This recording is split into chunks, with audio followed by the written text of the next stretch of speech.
Yo mga idol, naalala nyo siya mga idol, siya yung hinatira natin ng tulong dun sa bundok, yung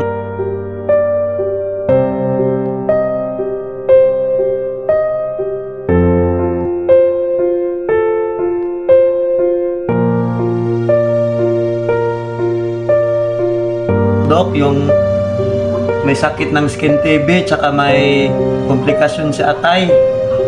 Nung pagpunta natin doon sa kanila, hindi to makatayo, tapos parang butot balat. Ngayon to na, nakalakad na, galing doon papunta dito, nagbisita. Ito si Loren Custodio, Rolen Custodio, si Dudoy Rolen, nagulat nga ako, nakarating na dito, diba, naka-recover na siya, parang tumaba na. Yan, so sa sunod, biglaan kasi yung pagdating niya, pinapangakuan ko to, bibigyan ng vitamins, good for 100 days agad. Yan si Dudoy Rolen, naka-recover na.